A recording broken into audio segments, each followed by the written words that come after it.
Lorsque ce voyage a coûté 5000 $, notre esprit transforme chaque caillou en lingot. Une immense mise en scène théâtrale où l'on est à la fois l'acteur unique, le public conquis, refusant de faire une faillite émotionnelle. On se force à trouver que l'inclinaison du toit est civilisationnelle. On se sent supérieur aux touristes de base parce qu'on croit comprendre la granularité de la pierre, alors qu'on est juste en train de sacraliser un mur. On lève le menton face au château. On se drape dans la dignité des pierres ancestrales. C'est une forme de narcissisme architectural. On s'est dit que si on est capable d'apprécier la noblesse d'un mur de soutènement, c'est qu'on est forcément quelqu'un d'une grande profondeur d'âme. C'est une attention portée jusqu'à la crampe oculaire. On fixe une fissure dans la pierre et on essaie d'y voir le destin de l'Amérique française. On se sent investi d'une mission, débusquer le pittoresque partout pour que chaque pixel de notre mémoire soit amorti. Chaque flaque d'eau sur notre chemin doit être contemplée comme le miroir de l'âme humaine en quête de rédemption. Chaque pavé de cette ruelle doit devenir une cathédrale érigée à la mémoire du Saint-Sépulcre.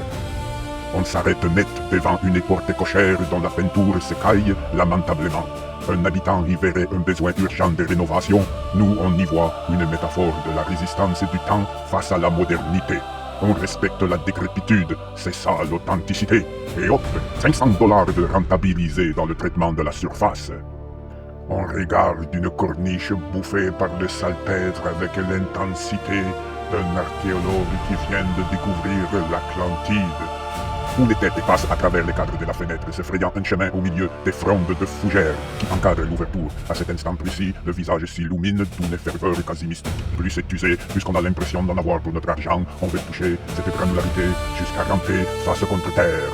Après avoir rampé dans la boue du réel, l'esprit s'élève à nouveau dans le ciel, en espérant trouver l'absolu, les grands frissons ou au moins un sens à l'illusion du voyage.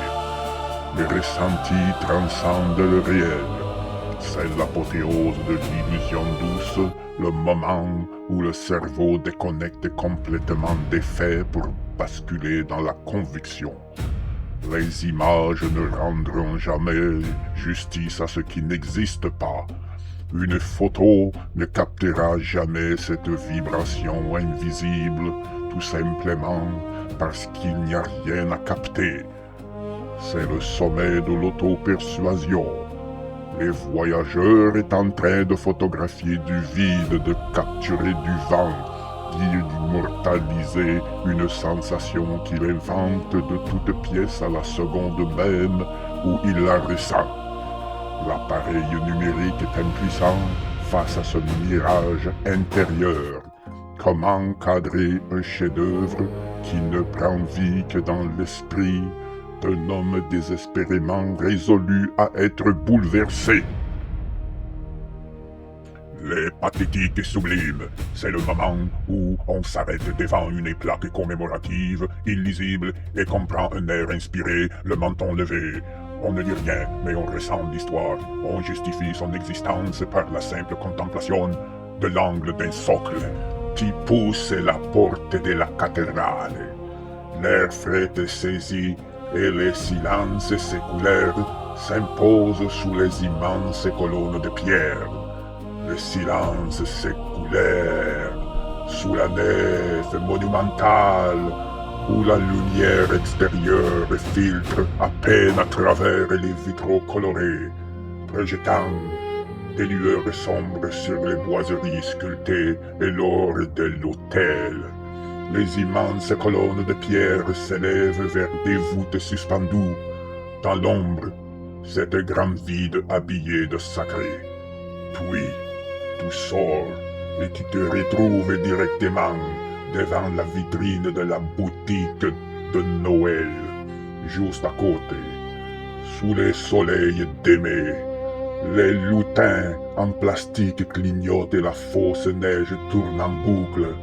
L'évidence est là, la frontière entre le spirituel et le bibelot de plastique a complètement disparu.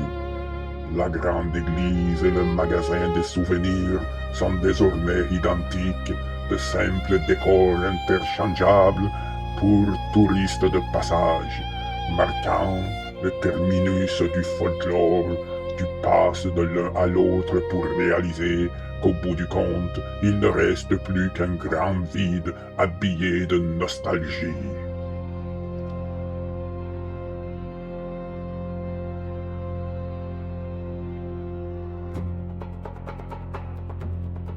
Face à l'intelligence artificielle, la ruelle du Vieux-Québec feint le martyr du fémin pour vendre du supplément d'âme aux touristes. Pourtant, les présentoirs débordent de copies numériques imprimées en série à 50 piastres depuis 15 ans. Le voyageur achète ainsi un simple PDF cartonné en croyant financer un brevet de la résistance sous-maine. Tout ça parce que c'est numéroté à la main 42 de 500. C'est qu'ayez-vous, tu le vois aussi. Les restes, c'est juste des imaginations. La densité atmosphérique ne rajoute rien de plus. Ce qu'ayez-vous, tu le vois aussi. Et ma photo n'aurait été que les trophées de ma présence. Peu importe où tu vas, tu t'emportes avec toi. La fuite a une date d'expiration, et le retour nous rattrape toujours.